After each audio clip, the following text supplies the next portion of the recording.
Hey everybody, this is Patty B, and you're listening to the Globus Being Televised podcast, the show where a collective of women safely land as we discuss the good, the bad, and the downright ugly through entertaining yet purposeful conversation, all while keeping Black women and their multicultural crews in mind. Father God, on this day, it is now June 21st, 2023. Father God, this is an episode that you know that I have been procrastinating on, that I have been just milling around and doing all the things except this, because it's, as my friend said, it's a lot to chew in one episode. My name is Patty B, and I am the host of the Globe is Being Televised podcast.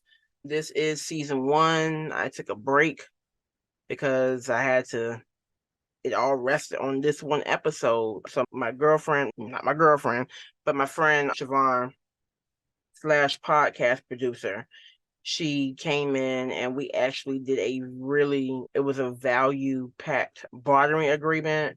And so she came in and helped me get the back end of the podcast building done. And I will be sure to tag her in the show notes so you can hit her up if you want to do your own show. But again, this episode has been titled The Good, the Bad, and the Downright Ugly. And it is essentially about me. The good, the bad, and the downright ugly. So I guess let me go ahead and start. A little bit about me. My name is Patrice. I am from Coastal Virginia, and I'm an only child born in August of 83 to a wonderful man and a wonderful woman, Robert and Lisa. I am Robert and Lisa's daughter. I was born into a family with a strong lineage. That's to include my father as well. But when I think about my lineage, I think about my grandfather, who was pretty much like my dad. I will talk a little bit more about that later on, but I definitely did come from a strong family line. My legacy is, in fact, rich. I have, I don't want to say church built in me, but upon discovery, I discovered that one of my great grandfather was a reverend of a church in the area, First Baptist Denby. And he was actually ordained on my birthday, which is August 23rd. And yeah, I don't really need to give you the year. But yeah, some other qualities about me that I feel are good are I'm innovative, I am creative, I'm multi-talented, and this is not in any order. I was just writing, and so here goes. I'm a giver with a servant heart, even though my motives have had to be corrected over the years. I am a lover of the Godhead. When I say lover of the Godhead, I feel like I have to put the head in there because it's the 3-in-1. There's a lot of people in this time that they are referencing the universe and God and this, but I serve the God of the universe, the God of the Godhead, Father, Son, and Holy Spirit. I believe in Jesus. My walk with God has not been linear, as my life hasn't been, but here I am. I love God, and I am a woman after God's own heart, even if I am all over the place sometimes. But I have a fear of God. I'm learning a lot about God. I'm actually in relationship with God, or learning how to be in relationship. And I'll talk a little bit more about that as I go on. Okay, but I'm very direct. I'm very direct, and some people don't know how to take that, but I'm very empathetic because of the things I have been through, which in the grand scheme of things, if you were to look at someone else's life, it may not be as bad, but you really cannot tell somebody that what they're going through is minimal because everyone has grown up differently, everyone has walked a different path, everyone has different mindsets, you know what I'm saying? So that's that. I am a business owner and a visionary. I am the owner of Fringe Creative Company, which has undergone a lot of name changes from the very first from the incorporation of my business. My first business name was Patty B's Design Company. Then it was Design Touche. Don't know where that came from. And then it was this light is very hot, by the way. It was Design Touche. Then it was 823. And now it is Fringe Creative Company. Pretty much has been the same business, but I've also been able to pivot and do some other things. The link to my businesses will be in the show notes as well. And my other business is called the PB Pop-Up Company, which is right now it's positioned as a photo booth business. So it's like a nice little photo booth that's ran by an iPad, that's ran by technology. And it's a very dope service that I provide to people because I love photography and I love events. So I was like, let me just get this business, which has proven to be a little bit more work than what I thought it was, but I'm still going to keep on going. I'm also very nomadic. It seems that I can't really keep still. The Young and the Restless, which was my favorite soap opera growing up, by the way, that I always watched with my grandma. Follow, it was Price is Right, then the news, then Young and Restless, if you know anything about the soap opera world. And I think I get a lot of qualities from being around older people and watching soap operas and just being a storyteller. But anyway, like I said, I'm very nomadic. I was born and raised in the Newport News or coastal Virginia area.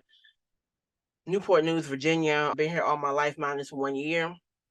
I moved to DC, but then I moved back home for various reasons. Some of them, I believe now, fast forward like 10 years later, that was more self-limiting beliefs. But I didn't know what self-limiting beliefs were back then because no one was talking about it 10 years ago. We are just now getting into the space of people healing and doing all this stuff and looking to actually be better people, like going inside to figure out what makes us tick. Next up, I'm an ambivert. So I'm very extroverted at times, but I'm also a loner. I like to be by myself a lot. And because I'm an only child. I think that has a lot to do with it because I essentially was by myself for a long time. Yes, I had friends growing up or people that I had key relationships with, my god sister, people, babysitters and things like that. And I'm still in contact with these people, by the way, these friends, these brothers, these sisters. But yeah, only child, ambivert. And the last one is I'm prophetic. I believe all of God's children are prophetic in some way, but I do believe my gift is a little bit stronger. And that's where I am. Really honing in on this relationship with God because I know that it is the one thing that I should be relying on and I have not relied on for such a long time, or maybe it has not been a consistent relationship of the whole trust or whatever. But yeah, I'm prophetic and I walk in spiritual gifts, sometimes more heavily than others, or at times it's whatever. It just That's a whole nother topic of concern or a whole nother topic. I'm gonna leave that right there. I'm sure I'm missing some stuff, but what made this podcast come to be? I guess I should talk a little bit about that.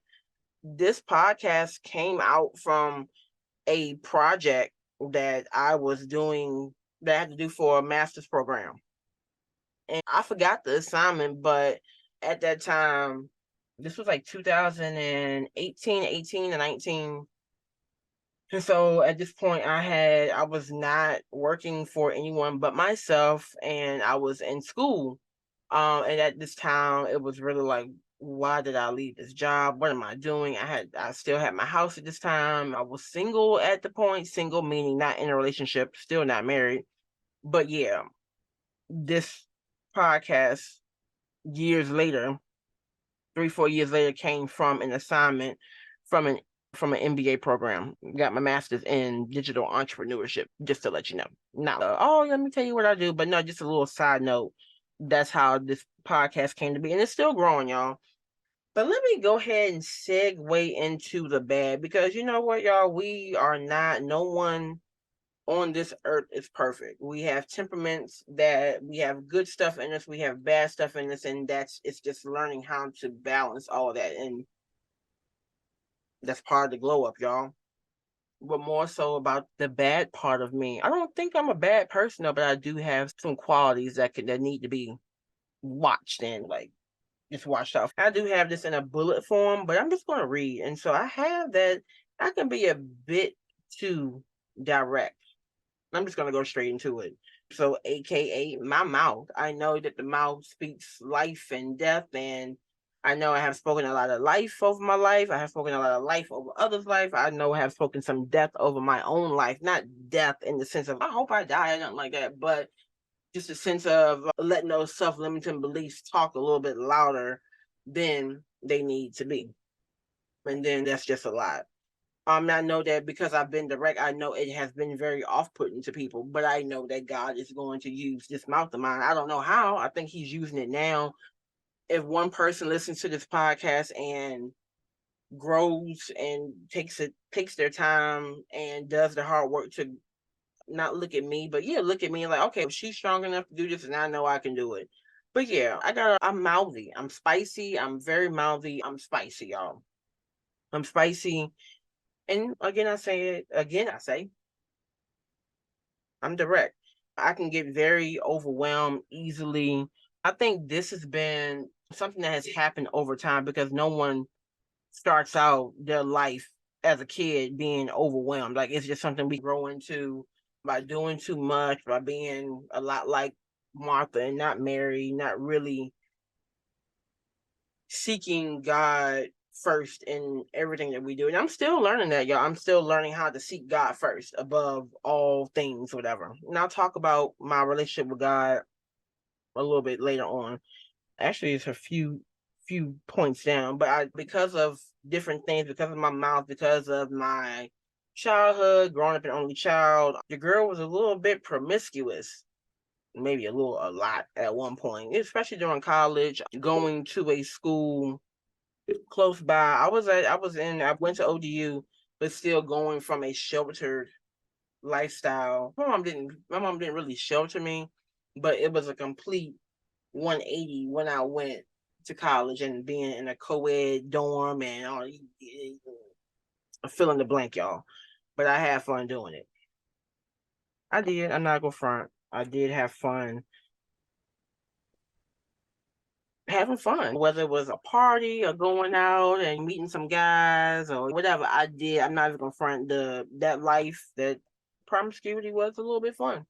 It doesn't mean that in the things that happened during promiscuity, like the seeds that were planted during promiscuity, doesn't mean it was fun then. But the seeds of promiscuity did blossom into some things that I wasn't prepared for. Let's just leave it at that. Relational issues, that's a bad part of me because I'm not going to say, let me just keep on going. You got relational issues, childhood trauma. My parents, they did divorce. My mom was a single parent. My dad left my mom and me by leaving a note on the washing machine, and he went to go be with another woman. He's still with that woman to this day. He's still married and all of this stuff. He doesn't have any other kids, but him not being in my life definitely led to some identity issues, which I'm still overcoming today. Even if I know Jesus has overcome the grave and all that good stuff, I'm still overcoming. Still learning how to tap in and to remember that I'm not defined by my past and all things work together for my good and for God's glory. But sometimes that doesn't even mean a thing when you're going through the thick of life and blah blah blah blah blah. And so with the childhood trauma and being in a single parent household, it was, let me go back a little bit. It was very seamless. My mom did a very good job at raising me to be someone in this world. Some things were missed because my mom, she was a provider. My mom had to provide for me and her, but it was still very seamless. Like I never knew that my mom ever struggled. And she got a good poker face. Her child over here does not. I have no poker face, y'all. I'm learning. The innate part of me does not have a poker face. And because of these childhood traumas, it has led into some kind of downright ugly situations, not only with myself, but more recently with others. Things have just started coming to the surface. I think that's what happens when you're on a powder's where, when you're on a wheel and you working and you doing all this, like the bumps, they come up, like stuff comes up. But that's life. Another bad quality about me is I think that I touched on it, like I have troubles trusting solely in God. And I feel like that is simply because of my dad not being here. I did have men in my life. My grandfather was in my life. I had a lot of men in my life. Nothing. I had no problems growing up, but it wasn't until I got in college that I realized that it was two things. I got to college freshman year, didn't talk to my dad. He didn't bother calling me. And I had to call him. I was like 6 months of school, and I looked up. I was like, I haven't heard from my dad. What's up with that? And then also during that freshman year, my grandfather, who I miss dearly to this day, was diagnosed with Alzheimer's disease. And I miss him. I miss him a lot. I think it's because I don't know. I just miss him still. And so that's a reason why it took me so long to get on this episode to talk about some things, because some things God is still healing in me. My grandfather was, let me get myself together. My grandfather was the epitome of a man, y'all. Even if I know that he was not perfect, he was a stand-up guy. Some qualities about my grandfather which made him so good to not only me, my mom, my grandma, my aunt, and to a host of other people around him. The man built his own house, y'all. He built his own house. He had a lot of brothers and sisters. He was the baby of the family. My grandfather did not have a college degree, but he worked as if he did. My granddad was smart, y'all. He was smart. He was smart. And since I'm over here talking about all this guy stuff, not the fatherly figure stuff, like I said, my mom was a single parent, but I was a village child. And some of this is segueing back into the good, but I was honestly a child born in 83 that was raised by a village. And I'm so grateful that my mom had community around her to take care of me. Thank you, Jesus. Because I don't know, like I could have been like anywhere, y'all. Like just because my mom wasn't educated, because I was middle class, I could have steered away and really been like a prodigal daughter. I look at some other people that I grew up with, and they went away, and some people have found a way back, but it's a lot of people that we went to high school with, and they still walking up and down the street with not in their right mind. And that's enough to just be grateful for, in a sense. Like everyone that's listening to this, for the most part, is in their right mind. If you are listening to the Globus Being Televised podcast, you may be going through some stuff, but it's not the end of your journey.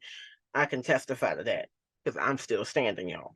But going all the way back to the men in my life, and I think I touched a little bit on experiencing loss at a young age. I had a lot of father figures, I can name them out. My grandfather being number one. On this side of me was Uncle Dixon. Then down the street, then there was JR's dad. Then I had Ray Sean's dad. And then I had like other people, but those people like my good friend Ray Sean, JR, even mother figures. I had a couple of mother figures that passed, but mainly the father figures, they passed away, y'all. And then they passed away when we got older, but to be someone at my age at this point, like 18, 19, I think all the way up until 25, that's when I lost one of I would say my last father figure. But that has definitely affected me. So loss has affected me a lot. Around the time, I think I'm gonna segue into the bad. I'm still talking about the bad. And okay, and this part is not really bad, but it's something that did set me back because I did not really seek God with all of my heart, all of my soul, and everything about moving to DC. I moved to DC back in 2012, I think. 2012, I moved to DC. My homegirl ended up letting me stay at her house for a little bit, and then I ended up moving to an apartment in DC. I had a job down here, y'all. I had a job in Newport News. I had a house and everything, but it was something in me that just wanted to move, wanted to try out this city thing. And in fact, my mom supported me. She supported me, but it was not the right move. And I'm still seeking to get back to solid ground. I think I'm on solid ground, but it's just like settling into what God has called me into, which I feel is a full-time business owner. But if you got a whole bunch of self-limiting beliefs you work with, that can be hard. So just really believing in myself over these years, knowing that I have what it takes, and even if some things need to be worked out, imperfections and everything, because some things are going to just stay imperfect, but it's much more required to running a business than what I thought. Another thing that has contributed to my growth and all of me has been church hurt. That was a bad thing that I stumbled upon. And I don't think, like, you can never say why something happens to you, but there's always a lesson in these events that happen in our lives. Our life happenings always have some kind of significance, but church hurt really got me. And it wasn't going to church, it wasn't going to service, it was more so getting involved in serving in church. As I've said before, I'm very talented. I have a gift in me, a gift that it's a gift. It's effortless. So what someone may take 5 hours or 6 hours to do may only take me 30 minutes, because that's because I'm an expert and I'm gifted. You know what I'm saying? Gifted and everything. But I've learned that you can be hella gifted, hella talented, but if you don't have the right attitude in different quadrants, so interpersonal attitude, being able to do certain things, it's going to be hard to just do certain things. But while I'm here talking about the church hurt and my having being gifted and all of that stuff, it's a thing in the past, but that was a big part of why I left church for a while. And I left church during the pandemic, but I was also, some other stuff was going on, and I will touch on that. But while I'm here, I just want to say that, and this isn't anything to make someone, what's the word? Not to make anyone fearful about getting involved with anything. It can be an organization, whatever you do. Just be mindful that people can disappoint. People's motives may not be as pure as you think. And what I have here, I said that I indeed did cast my pearls before swine.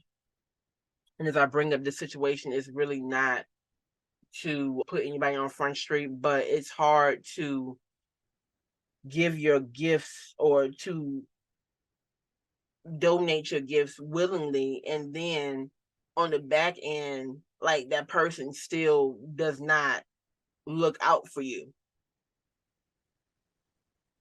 I understand it's all about giving, not about receiving, and that just because you sow in one field doesn't mean that same field is you're going to reap the harvest from that field. I've learned that the hard way, but I can testify that you should know them by their fruit.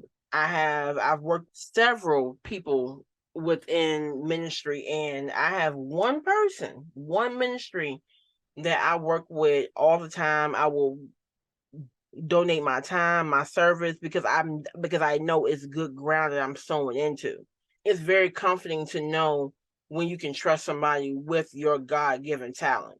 And just because you go to a church does not mean that people are going to use your giftings in a safe way.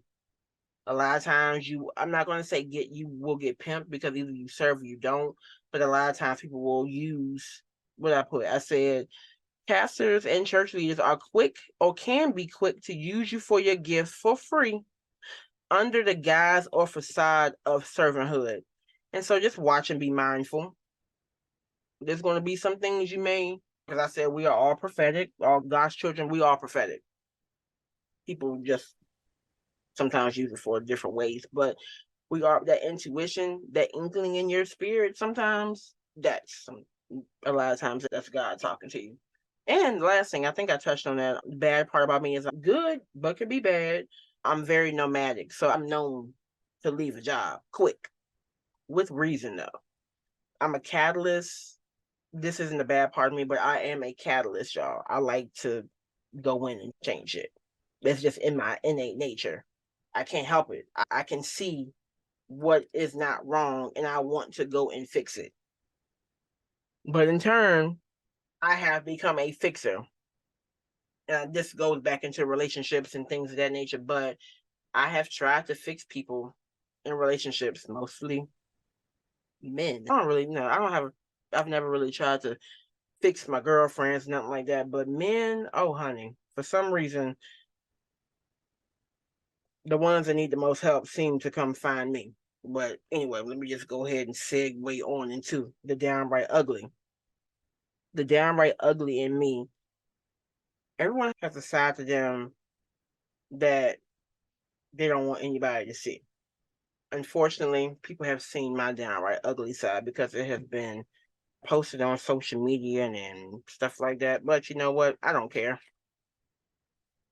I did, but I don't anymore because it's so much stuff going on in this world. A little bit of stuff I have done don't even scratch the surface of all the bad that has been done. So honestly, people can just get up off my back about some things because Patty B is still going to speak her mind, is still going to say what she got to say. But I might do it with a little bit. No, I will do it with a little bit more tact. And I just wish people would be more. I wish people would focus on taking the plank out of their eye and not the speck in somebody else's eye. That's a Bible verse. I'm not going to go find it. Take a look, it's in the book. But no, really, I've experienced that a lot. Friends and relationships and stuff like that. I have always been the one. Patrice has done this. Patrice has done this. Patty B did this. And did. But all this time, people don't sit up there and talk about what they have done. Maybe not in the grand scheme of what things maybe like, not in the A-B conversation, but in general. You know what I'm saying? It was one time, it was a friendship back in college, a group friendship. People had their allegiances to one another, people who may have been tethered to one another. And so I'm mouthy. And so at this point in college, I really ain't care, y'all. But because I was not even thinking about God at that time. So if you think I'm very direct now, I was like a bitch back in the day.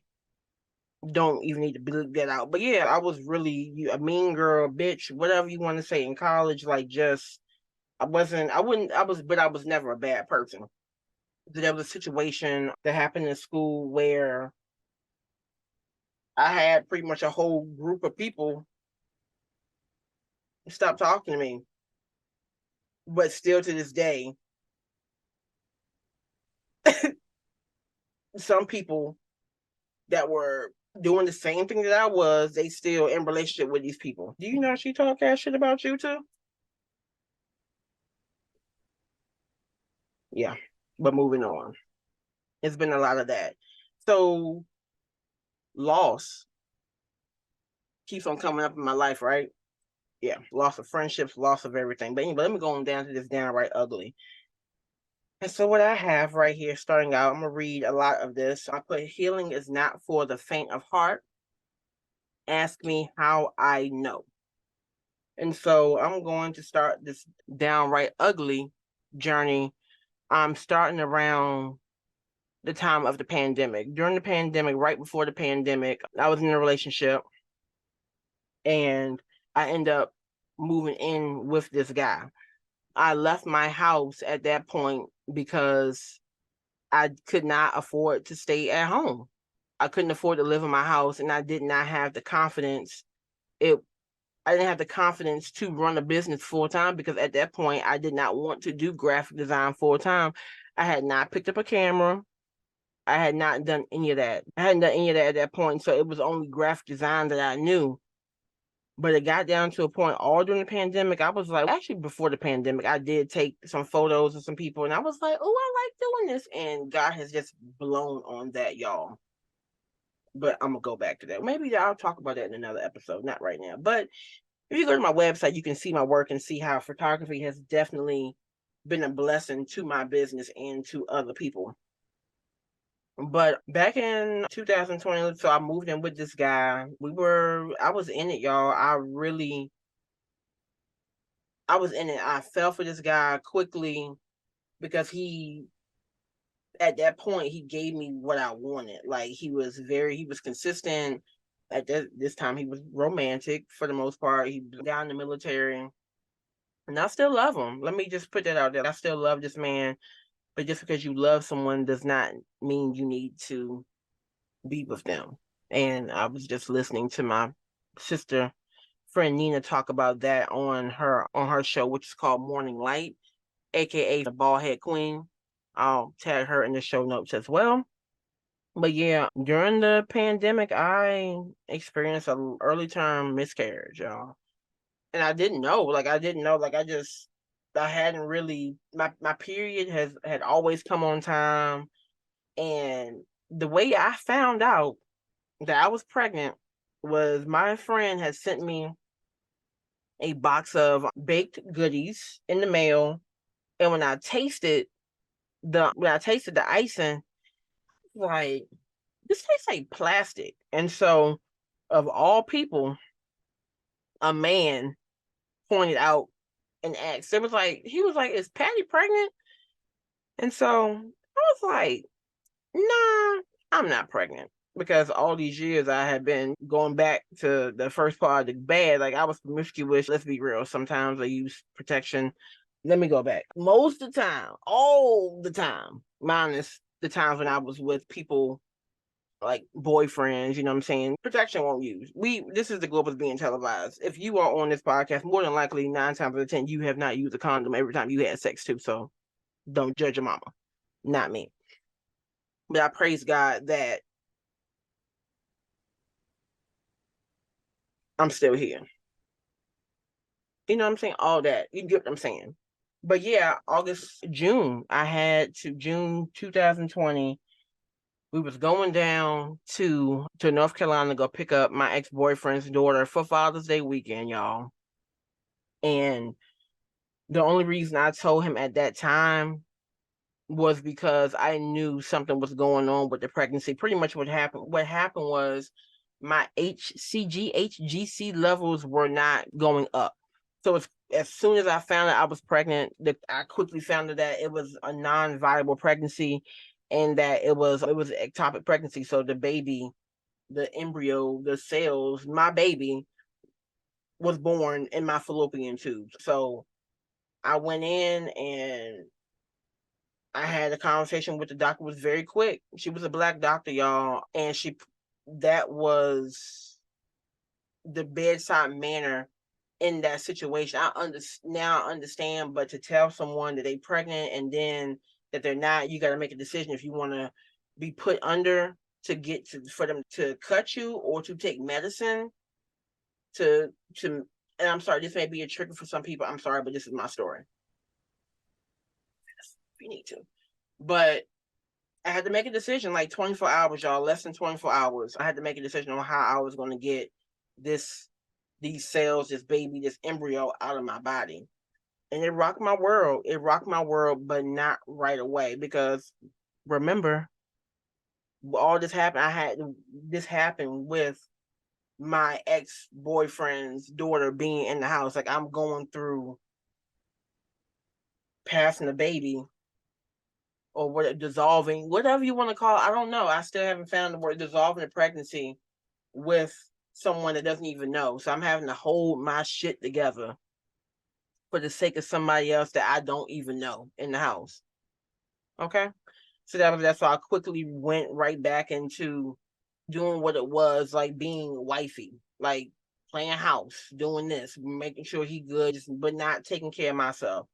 But then it just over, like I said, it rocked my world, but it didn't rock my world right away. It took some time for grief to rear its ugly face. But I believe it was always there. It was always there, but God used the grief to draw me closer to Him. This whole time, I didn't know much about miscarriages or anything like that. Nothing about pregnancy, nothing about that. But then I was like, yo, my hormones are just off. And from the time, I've always been a real spicy person, but it wasn't until after that miscarriage that my hormone levels, it was just like pew pew pew pew pew pew pew, vote vote, like it was all over the place, especially around my period time. And at this point, me like so that yeah, it was rough for me and my boyfriend, ex-boyfriend now. He's going through his stuff. I'm going through my stuff. He a Navy chief. I'm an entrepreneur trying to build a business, but not making no money because I'm trying to be wifey with no ring.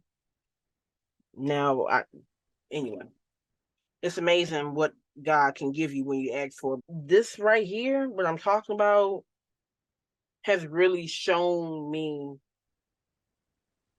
the true colors of people. Doctors, friends, family, things of that nature. People don't know how to console someone when they lose somebody or lose something.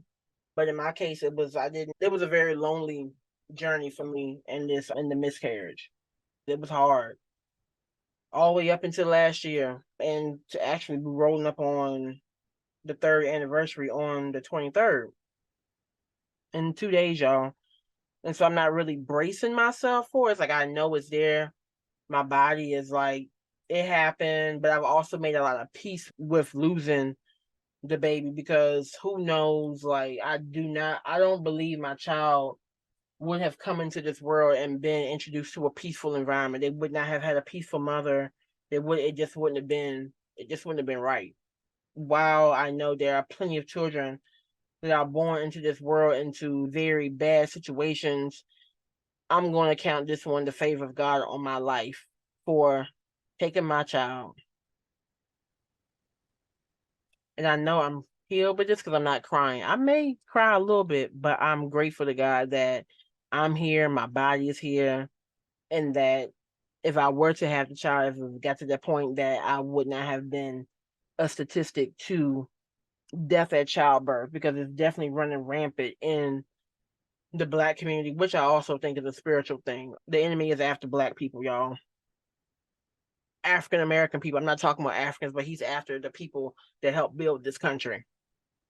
He is. And he's doing it through the devil is taking y'all out through these new age practices. But I'm going to leave that one right there because I'm still researching. I have other people that can speak more on that topic, like my girl D Evans, honey, and Stephanie EKO Okafor. She's not my girl, but she has a bomb series on witchcraft and new age practices, and you might want to check it out. But let me go on back. I believe and know that anger has been the way I have processed grieving, and that has been ugly. It has been ugly. I might be bouncing back and forth, but while I was staying with me and my boyfriend this time, let's fast forward a year later. I ended up getting a job, and it was a retail job, and it was a tech retail job that honestly, they didn't have the best systems to do our jobs right. And when someone is got with the hormones going all over the place and trying to help somebody and trying to be a fixer, and it won't good. It was not good for me. So you can only imagine some days in that building, in that back part of the room, people, they saw me cry, they seen me cuss, they seen me fuss, they seen me go through every emotion. And it's okay. It's okay. Because baby, I'm coming out shining. I am. For my good and for God's glory. But anyway, because of this anger, because of me not knowing how to harness all of this power in me, I have lost friendships. I'm not smiling because it's funny, but that's it. Like, you can't expect people to be there when you act a fool. And I really don't think I was that bad, but it's amazing how people will A woman will stand by a man 10 toes down, but let another woman do something to offend them, they're gone. Or I might touch on what I'm talking about in a little bit. But anyway, like I said, I've lost friendships or relational shifts. Like I said, I'm okay with it because it's allowed me to see the true colors of people. It has also been very painful to be in relationship with people and find out they feel a way about your character flaws. And yeah, to have someone, I'm going to say, throw in your face or bring stuff up from the past that you know you have grown in, and a person uses that as a means to prove a point. I don't think that's the right way to tell somebody about themselves or correct somebody, because God doesn't do it that way. We will definitely bring up something or deflecting the conversation or trying to, and that's essentially what I have experienced. People deflecting. Please take responsibility for your own shit. If I gotta take responsibility for my stuff, then I think that y'all should too. You know what I'm saying? That's just in general. That's to anybody that I know, anybody that I don't know. You still have to be mindful of what comes out of your mouth. Don't be trying to hold somebody else accountable if you don't want to hold yourself accountable too. And stop putting people in these categories that you feel they should be in because that's what you operate in. Let me tell you something. God didn't make everybody to be a Bridgerton queen. Now, let me tell you something. My name means noble one. Patrice means noble one. So I know that I have noble qualities in me. But don't put people in, don't, for women specifically. Not every woman is called to be, like I said, a Queen Bridgerton or somebody that just walks around with this. And no, I'm not that. I'm very alpha. I'm very like, but I can be soft too. I got receipts for that too. But anyway, I hope this does not make it. Anyway, let's keep on talking. I want to briefly talk about something that was an epiphany for me that God used. There was one time, it was like the one thing that has gotten me to this point. There was one day that I took a situation that had happened. It was a customer service complaint, a vocal customer service complaint about something that had happened to me on that experience. Long story short, I was going to get my makeup done. A makeup appointment was canceled. I felt like that person did not XYZ, didn't treat me well, whatever like that. Just business practices that we all, if you have a business, it is always room for improvement in the areas of business. But I did get online in my stories, which a lot of people don't even watch them at this point. A lot of people won't watch them, and people still, I still have pretty much the same people that watch them. So just kind of like my social posse. But what I said was, I guess, forwarded to another person. And then, long story short, me and there was some disagreement about what was stated on my stories and how I approached it.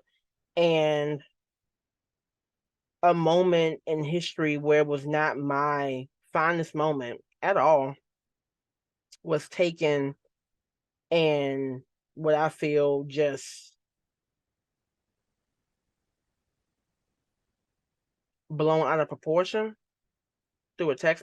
And I've learned that my mouth can be a little bit like a dagger. So I just decided not to speak on it at that time, and I still haven't spoken on it with this person, and don't know if I ever will.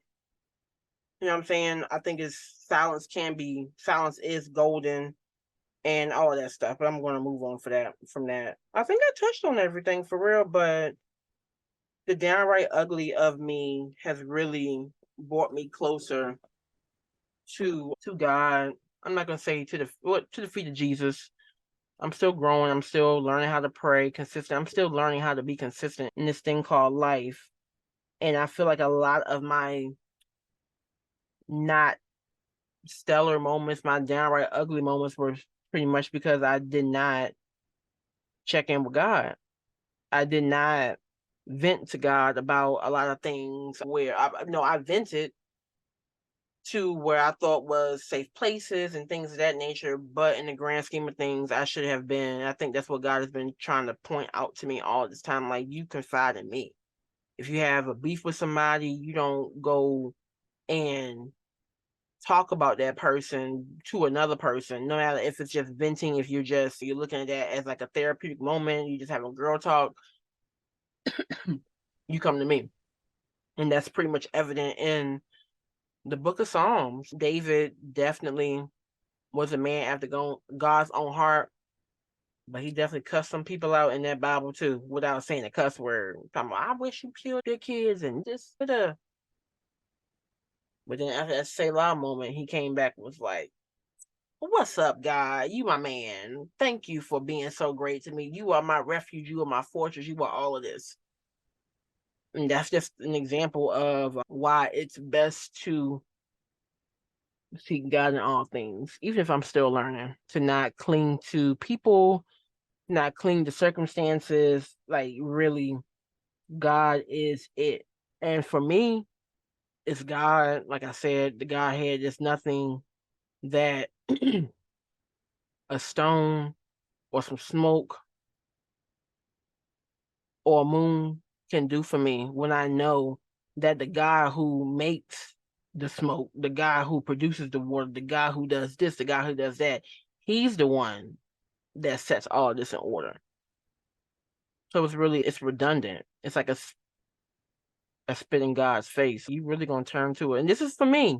This is for me, y'all.